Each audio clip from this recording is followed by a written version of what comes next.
শুভেচ্ছা। টিকার অভাবে শিশুরা মরে আর উপদেষ্টারা বিদেশের চিকিৎসায় কোটি কোটি টাকা ব্যয় করে।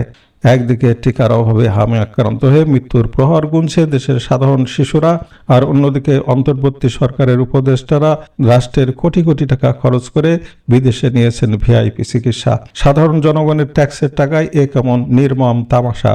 সরকারি নথির তথ্য বলছে, দায়িত্বের প্রায় 18 মাসে বেশ কয়েকজন উপদেষ্টা সরকারি অর্থে বিদেশে চিকিৎসা নিয়েছেন। চলুন দেখে নিই কার চিকিৎসায় কত টাকা গেল। সাবেক ধর্ম বিষয়ক উপদেষ্টা আফম খালিদ হোসেন থাইল্যান্ডে চিকিৎসা নিয়েছেন, ব্যয় করেছেন প্রায় 81,91,000 টাকা। সাবেক অর্থ উপদেষ্টা সালেহ উদ্দিন আহমেদ সিঙ্গাপুরে চিকিৎসা নিয়েছেন, ব্যয় করেছেন 79,38,000 টাকা। সাবেক পররাষ্ট্র উপদেষ্টা তৌহিদ হোসেন ব্যয় করেছেন 8,70,000 টাকা।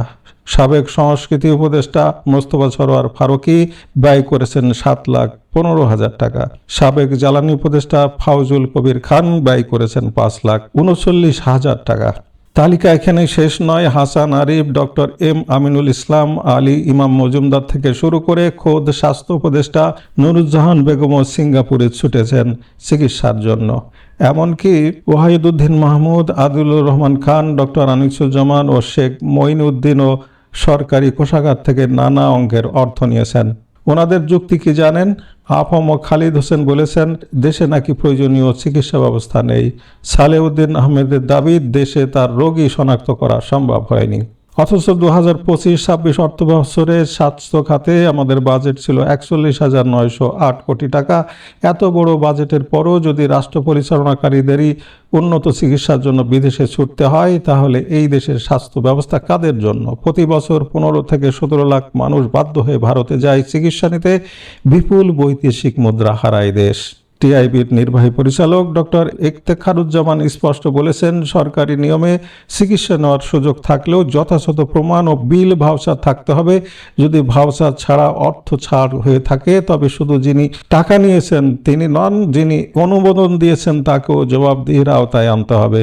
তিনি পুরো ঘটনার স্বাধীন তদন্ত চেয়েছেন। সবচেয়ে বড় প্রশ্ন হলো, দেশে শিশুদের জন্য টিকা না কিনে কোটি কোটি টাকা ব্যয় করে এই মার্কিন নিয়োগকৃত উপদেষ্টারা নিজেদের চিকিৎসা করিয়েছেন আর সাধারণ জনগণের সন্তানদের ঠেলে দিয়েছেন মৃত্যুর মুখে। স্বাস্থ্য ব্যবস্থা উন্নত না করে, টিকা না কিনে রাষ্ট্রের খরচে এই ভিআইপি চিকিৎসা নেওয়া কি আদৌ গ্রহণযোগ্য, নাকি আগে দেশের হাসপাতালগুলো ঠিক করা উচিত ছিল? আপনার মতামত কি? দ্রুত কমেন্ট করে জানান। আর নিয়মিত এমন অনুসন্ধানী প্রতিবেদন পেতে আমাদের পেজটি ফলো করুন এবং আমাদের চ্যানেলগুলো সাবস্ক্রাইব করে রাখুন।